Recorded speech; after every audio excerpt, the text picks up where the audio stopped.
Dari situ muncul namanya welas asih. Baru bisa merasakan apa yang dirasakan oleh orang lain. Baru kita bisa peduli pada siapapun. Baru imannya nampak menjadi perilaku. Bukan sebagai pengakuan. Bukan dalam wujud ritual. Ritual itu urusan diri kita dengan Allah. Tetapi sudah mewujud menjadi akhlak. Dirindukan kehadirannya. Setiap orang merindukan kehadirannya. Setiap orang merasakan kehadirannya sebagai sumber cinta, sumber sukacita, sumber keberkahan, sumber kedamaian, sumber energi, sumber kesejukan. Di mana ada kebakaran, dia hadir. Dia akan menjadi air yang bisa membebaskan api yang sedang menyala-nyala. Bukan menjadi provokator. Di mana ada kemarahan, malah ikut menyulut kemarahan. Dan banyak yang seperti itu. Mohon maaf. Menebarkan kebencian bukan sekedar mengotori diri kita sendiri. Mengotori ruang kehidupan. Mengotori orang lain yang mengizinkannya. Satu pertanyaan saya lagi. Inginkah diri kita dipilih sebagai pemegang amanah? Ingin? Ya, sekarang kembalikan pada diri. Ya Allah, maafkan semua kepalsuanku selama ini. Aku berpura-pura. Aku tidak tahu. Dan sekarang aku tahu kalau aku tidak tahu. Tunjuki jalan ya Allah. Sebagaimana yang kau janjikan. Mayahdillahu fahuwal muhtadi. Wa mayudlil falan tajidalahu waliyan mursida. Barang siapa yang dikehendaki Allah dapat petunjuk. Pasti akan bertemu dengan seorang penunjuk jalan. Tapi barang siapa yang tidak dikehendaki Allah dapat petunjuk karena kesombongannya. Sampai mati tidak akan bertemu dengan waliyan mursidan. Tidak akan bertemu dengan guru yang cerdas.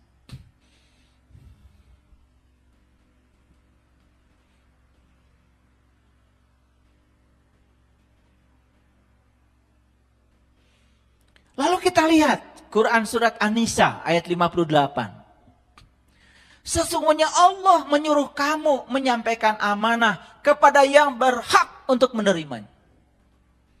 Pertanyaannya, siapa kamu di sini?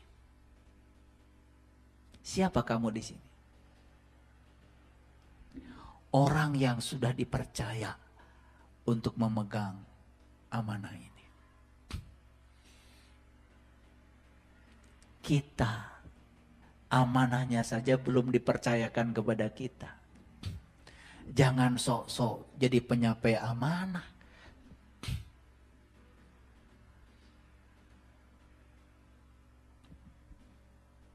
Bisa dimengerti? Oke. Sesungguhnya Allah menyuruh kamu menyampaikan amanah kepada yang berhak. Innallaha ya'murukum an tu'addul amanata ila ahliha. Jadi Allah itu menyuruh kamu menyampaikan amanah ila ahliha. Hanya kepada ahlinya saja. Kepada yang berhak. Makanya Rasulullah bersabda, menyampaikan ilmu kepada mereka yang tidak berhak untuk menerimanya suatu kezaliman. Menahan ilmu dari mereka yang berhak untuk menerimanya suatu kezaliman. Makanya seorang penyampai ilmu harus tahu apakah dia berhak, apakah dia tidak berhak. Kalau orang datang ke rumah kita, butuhnya beras, kasih beras. Orang datang ke rumah kita, butuh anak sekolah supaya SPP-nya bisa dibayar, kasih SPP. Orang gak butuh ilmu datang ke rumah malah dikasih ceramah dari pagi sampai sore. Gak butuh. Disitulah kita harus hidup intuisinya. Kapan seseorang butuh, kapan seseorang tidak butuh. Dan saya cuma bisa berdoa kepada Allah. Ya Allah, semoga orang-orang yang mendengarkan kajian ini hanya mereka yang butuh. Yang tidak butuh semoga terhindar untuk mendengarkannya. Karena yang tidak butuh malah justru nanti menghujat, mengkritik, menyalahkan. Kalau yang butuh pasti mengalirkan pengetahuan itu dengan kejujuran pada dirinya. Karena kalau saya sudah berbicara di publik seperti ini, tentu saja sulit saya untuk tahu niat para hadirin datang di tempat ini.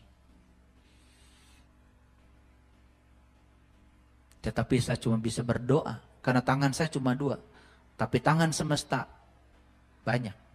Ada di mana-mana.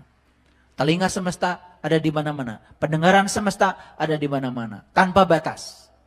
Saya cuma bisa menyampaikan kepada beliau. Semoga ilmu yang saya sampaikan ini sampai kepada ahlinya saja. Innallaha ya'murukum antu adul amanati illa ahliya. Sesungguhnya Allah menyuruh kamu menyampaikan amanah kepada yang berhak untuk menerimanya. Mungkin sampai di sini barangnya kayak apa Bapak Ibu belum mengerti. Tapi baru pengertian. Untuk mengerti harus mengalami sendiri. Yang mana amanah itu yang sebenarnya. Malam yazuk lam ya'rif. Yang gak ngalamin gak akan paham. Lagi-lagi, rasa itu tidak bisa didongengkan. Rasa itu tidak bisa disampaikan lewat ceramah. Rasa itu harus dialami sendiri. Saya bikin seminar tentang rasa duren. 4 hari 4 malam saya ceramah tentang rasa duren. Bukan mabuk duren.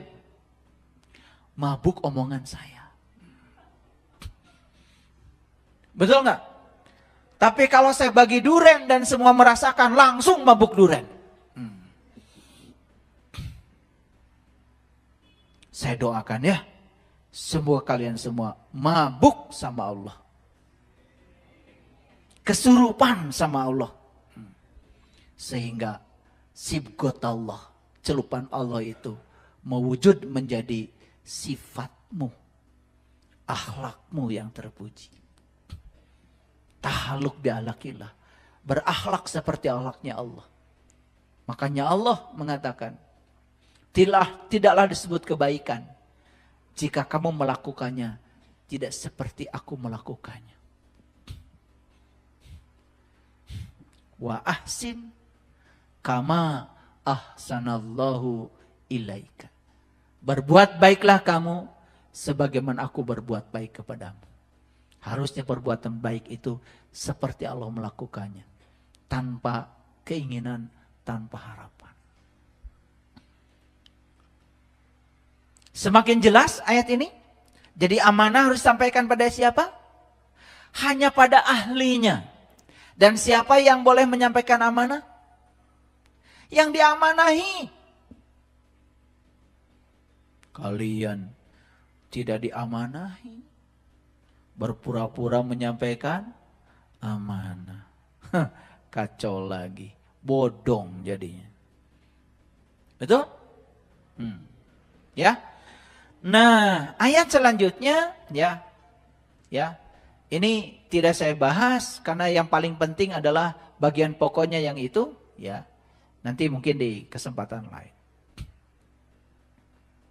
Nah, dalam Quran surat Al-Ahqaf ya, ayat yang ke-23 Allah berfirman, sesungguhnya pengetahuan itu hanya ada pada sisi Allah. Dan aku hanya menyampaikan kepadamu apa yang aku diutus dengan membawanya. Tetapi aku lihat kamu adalah kaum yang bodoh. Nah, lagi-lagi orang bodoh muncul lagi di sini. Siapa orang bodoh di sini? Orang bodoh itu orang yang sampai hari ini belum mendapatkan ilmu laduni. Ilmu yang langsung dari Allah. Kalau ilmu yang dibaca dari buku, apa kata orang? Semua ilmu pinjaman.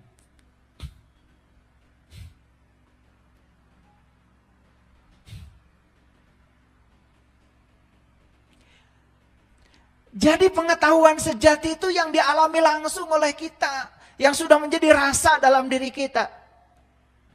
Makanya di Quran, surat Asy-Syura itu ayat 52. Sebelumnya kamu tidak mengerti apa itu iman. Sebelumnya kamu tidak mengerti apa itu kitab. Tetapi aku jadikan ruh sebagai cahaya. Dan dengan cahaya itu, aku menunjukkan jalan ke situ. Makanya setelah mengerti itu, barulah memahami apa itu iman, apa itu kitab. Sekali lagi, rasa itu tidak mungkin diceramahkan. Rasa harus dialami langsung sendiri. Hanya mereka yang mengalami yang akan bisa memahami. Yang tidak mengalami tidak akan pernah bisa memahami.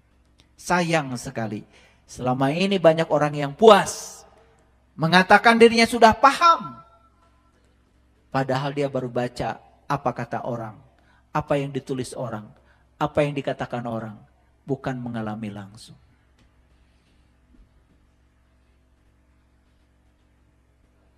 Hadirin, iman tidak cukup percaya. Dan percaya harus diawali dengan pembuktian. Untuk pembuktian harus merasakan langsung. Saya kalau baca WA itu, wah, penuh sukacita. Ada yang cerita dulu sebelum saya kenal jati diri. Aduh, mau sholat khusyuk itu. Bukan sekedar sulit sholat khusyuknya, mau sholat aja gak ada keinginan. Sekarang rindu untuk sholat. Dan bisa berlama-lama sholat. Sholat menakjubkan, penuh sukacita. Karena merasakan langsung pengalamannya. Itulah. Makanya ketika Nabi Muhammad ditanya, ya Rasulullah, berapa jauh jarak antara dunia dan akhirat? Beliau mengatakan, hanya satu kerdipan mata. Dan itu diabadikan ya dalam Al-Quran, surat An-Naml ayat 40.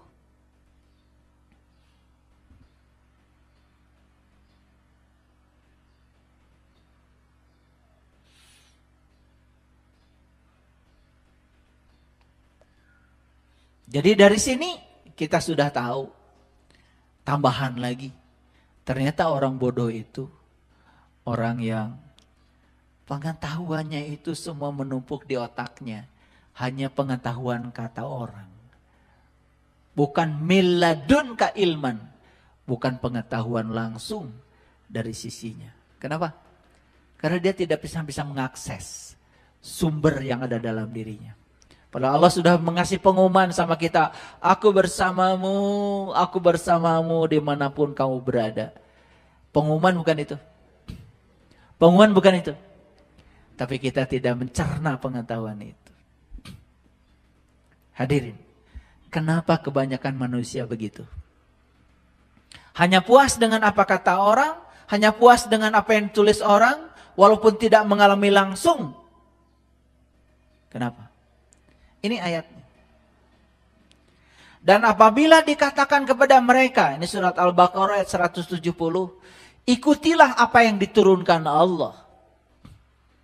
Mereka menjawab, tidak. Tetapi kami hanya mengikuti apa yang telah kami dapati dari bapak-bapak kami saja. Walaupun bapak-bapak mereka itu tidak mengetahui sesuatu apapun, bahkan bapak-bapak mereka sama sekali tidak mendapatkan petunjuk. Jujur ya? Yuk sekarang. Iman kita kan sekedar mengandalkan warisan. Tuh, dari kecil kalau ditanya orang lainnya, bilang, kamu orang beriman. Kamu agamanya ini. Cukup begitu kan? Betul? Tanya sama Pak RT. Mohon maaf, nama siapa? Alamat di mana? Agama Islam Pak RT. Langsung diaku sama Pak RT? Langsung sama Pak RT. Diketik langsung.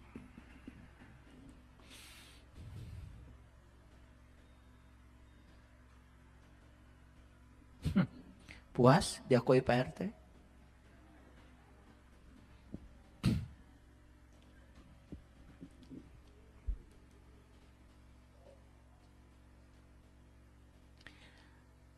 Itu yang pertama. Karena kita selama ini hanya mengikuti apa yang diajarkan oleh orang tua kita. Walaupun kata Quran, mereka tidak tahu sesuatu apapun. Bahkan mereka tidak mendapatkan petunjuk. Sampai digambarkan begitu dalam Al-Quran. Yang kedua, ini kata Quran surat Yunus ayat 66. Ingatlah sesungguhnya kepunyaan Allah semua yang ada di langit dan di bumi. Dan orang-orang yang menyeru selain Allah tidaklah mengikuti. Mereka itu tidak mengikuti kecuali dengan prasangka belaka. Dan mereka hanya menduga-duga. Itu yang disebut dengan ilmu kirata. Tahu ilmu kirata? Dikira-kira dan tidak nyata. Kata orang Cianjur mah itu ilmu cek yang cenah. Buah nate meureun we. Ayana ditangkal beja.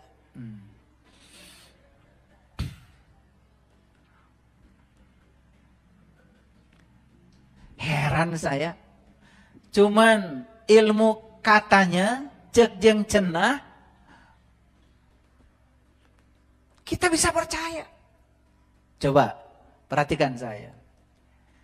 Orang yang mengabarkan ilmu itu kepada kita, dia juga sebetulnya tidak tahu. Cuman dia terkejut. Kenapa kamu percaya?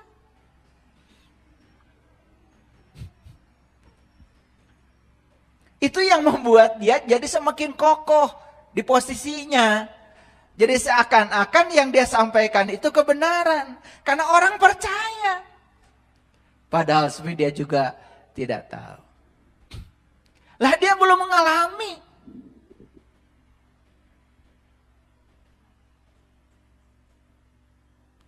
Kan ada yang tanya sama saya. Pak, Bapak percaya nggak siksa kubur? Saya tanya lagi, siksa kubur yang di mana? Itu Pak yang di kuburan. Lah kan saya belum ke sana. Terus saya harus percaya gitu. Kan saya belum ke sana. Cuman kata orang sih katanya ada. Tapi saya kan tidak bisa meyakinkan. Kan saya belum ke sana. Kan saya harus ke sana dulu. Dan baru kalau saya udah ke sana baru ditanya. Terus saya bilang, saya percaya siksa kubur itu ada. Karena bagi saya, ini bagi saya. Kuburan itu adalah jasmani saya. Yang terkubur di sini adalah jiwa saya. Saat jiwa saya berkhianat pada amanah yang disampaikan Allah kepada saya tersiksa. Saya kalau bohong tersiksa. Saya kalau marah-marah tersiksa. Saya kalau membenci tersiksa. Saya kalau iri hati tersiksa. Ini bagi saya kalau ditanya itu ya saya bisa jawab. Udah mengalami tiap hari. Terus saya dipaksa harus meyakini itu yang gak bisa. Kan la ikraha fiddin. Kan tidak ada paksaan dalam agama. Yang saya heran yang kalian pada percaya itu apa dasarnya? Ngerti maksud saya? Jangan ikutin saya, jangan.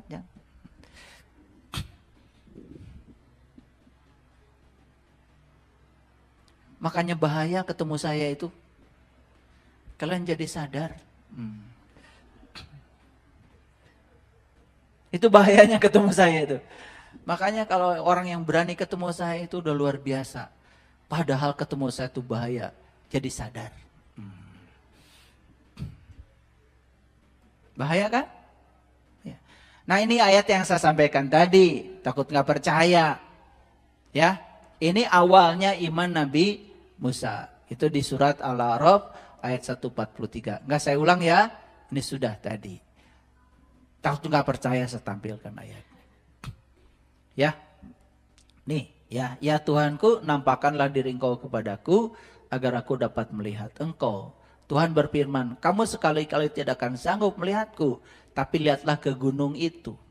Maka jika ia tetap di tempatnya, niscaya kamu dapat melihatku. Tatkala Tuhan yang menampakkan diri kepada gunung itu. Nah, jadi kan bukan menampakkan diri pada gunung, tapi menampakkan diri pada kesadarannya Musa.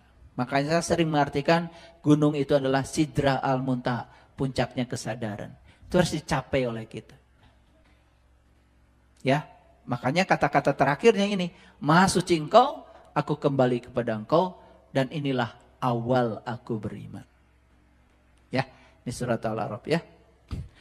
Sama para hadirin, Nabi Ibrahim juga kan mengawali Islamnya itu tidak langsung saya Muslim, tidak. Ada satu pengalaman. Sampai beliau mengatakan inni wajahtu wajhialillati fataras samawati wal ar hanifan wa ma ana minal musyrikin. Bebaskan dulu diri beliau dari musyrik.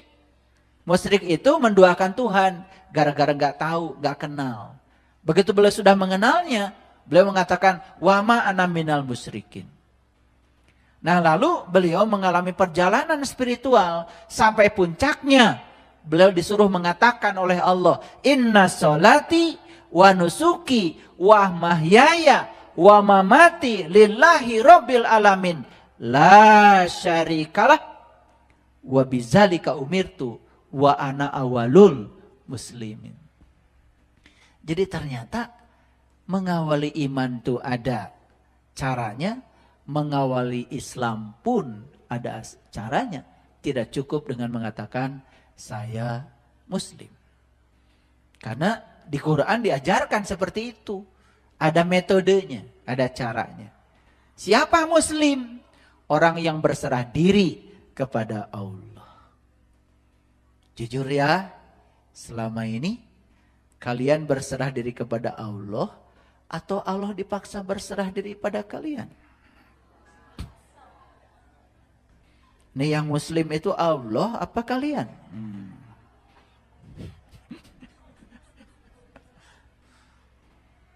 Kan sukanya ngatur-ngatur Allah ya.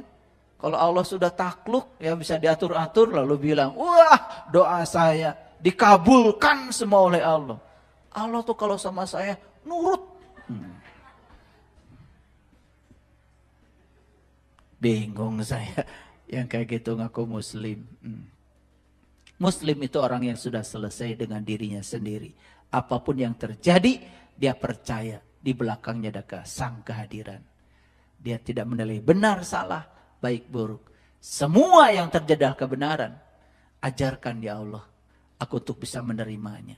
Ajarkan aku untuk bisa menangkap pesan di balik pesanmu lewat peristiwa ini. Tuh Muslim, sudah begitu belum? Sebenarnya saya malas nanya sama kalian itu. Ya. Kalau lihat wajah-wajahnya memang aduh berantakan.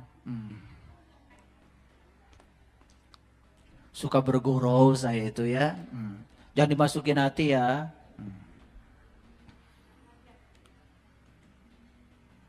Jadi para hadirin, menurut tabi'in Wahab bin Munabbih, orang bodoh itu jika berbicara akan semakin nampak bodohnya. Jika diam semakin jelas kebodohannya. Orang bodoh itu kalau bicara semakin kelihatan bodohnya. Diam, komo. Betul nggak? Ya ibarat gini ya. Ada orang di ruangan ini 100. Masing-masing belum merasakan garam itu kayak apa rasanya. Kemudian si bodoh ini ceramah juga tentang garam. Dan dia juga belum merasakan rasanya garam. Dia yang ceramah belum merasakan, yang diceramai belum merasakan. Pasti setuju yang dibicarakannya. Betul nggak? Iya. Kata dia nih ya, yang bodoh ini. Para hadirin, garam itu rasanya geli loh. Wih setuju pak. Apalagi yang bicara sudah dandan, wah dandanannya macam-macam lah pokoknya. Setuju. Orang suci. Tapi kalau di ruangan itu ada satu orang yang nyelip. Dia tiap hari makan garam. Beda ya dengan pengalaman saya. Garam teh kalau saya rasakan mah asin. Iya mah getek.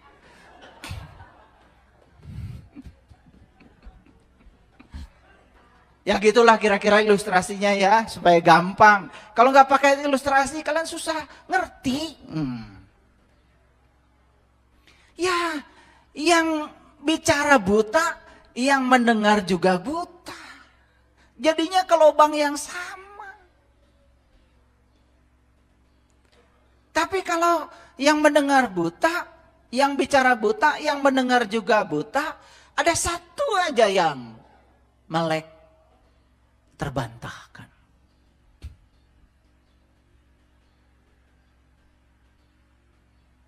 Nah orang bodoh ini ciri berikutnya tadi ya. Kalau berbicara katanya semakin kelihatan bodohnya. Kalau diam apalagi. Jika melakukan sesuatu selalu aja bikin kerusakan. Jadi panitia bikin gaduh. Iya. Main musik gak jelas. Rusak semua alatnya. Ya. Jika dititipi sesuatu maka ia akan mentelantarkannya. Dititipkan yang biasa aja ditelantarkan, apalagi dititip amanah. Apalagi amanah yang ada kaitannya dengan iman. Jadi saya ingat tuh ketika saya membaca warisan para aulia itu. Jadi ada seorang sahabat mencari guru. Sudah bertahun-tahun cari guru, akhirnya bertemulah dengan guru yang dicari. Saat itu gurunya sedang sholat. Lalu dia menunggu di pelataran masjid, nunggu guru selesai sholat.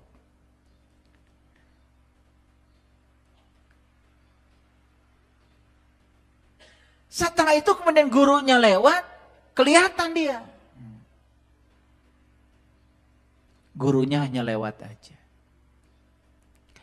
Untuk disapa sama guru dia harus menunggu 100 tahun. Setelah 100 tahun disapanya juga nggak banyak-banyak. Cuma ditanya, kamu siapa?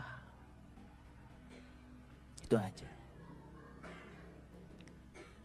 Kemudian gurunya tiap hari lewat di situ. Nah baru 100 tahun yang kedua. Berarti udah 200 tahun. Baru ditanya.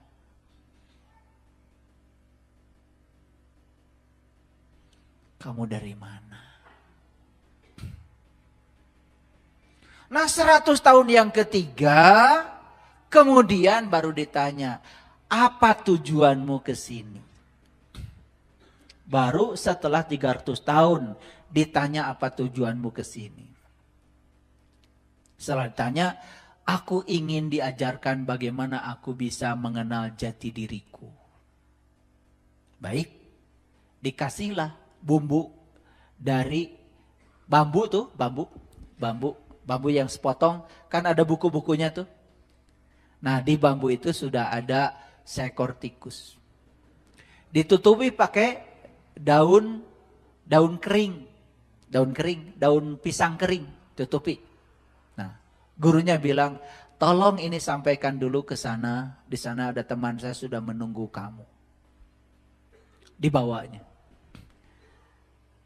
Nah, itu kan loncat-loncat yang namanya juga tikus. Dia penasaran, ingin tahu isinya apa. Dibuka daunnya, daun keringnya, loncat tikus. Begitu loncat tikusnya, dia cari itu tikus, nggak dapet, balik lagi. Gurunya udah tahu. Tikusnya lepaskan, iya guru. Bagaimana aku bisa menitipkan amanah yang besar kepada kamu? Baru dititipi amanah yang kecil aja kamu tidak bisa menjaganya. Setelah itu suruh pulang setelah 300 tahun. Nah, ini diceritakan di buku Warisan Para Aulia. Ceritanya bisa ya, bisa tidak. Tetapi itu hanya digambarkan, hati-hati ketika mau mengambil amanah yang besar. Bereskan dulu sikapmu terhadap amanah-amanah yang kecil. Itu maksudnya, jangan cerita, wah umurnya emang berapa tahun? Wah itu jadinya. Jadi kejebak oleh cerita itu. Ya, itu kalau dengar cerita itu hati-hati ya. Nah, itu kata tabi'in Wahab bin Munabi. Ilmunya tidak menolongnya. Sementara ilmu dari orang lain tidak berguna baginya. Makanya orang bodoh itu persis seperti sendok. Tahu sendok? Sedekat itu dia pada makanan enak. Tapi dia tidak merasakan makanan enak. Nah, orang bodoh itu seperti sendok. Bergaul dengan orang yang hebat sebetulnya. Tapi dia tidak bisa mengambil pelajaran dari orang lain. Paling dia kalau ikut bersama komunitas, cuman ikut makan aja. Dasar bodoh. Orang lain bicara tentang kesadaran, meditasi, ya meningkatkan kualitas diri. Dia mah yang diincar cuman marengi jengkol, hulu peda. Yang diincar itu aja. Karena itu aja yang dicari. Botram. Tapi yang lain-lainnya enggak.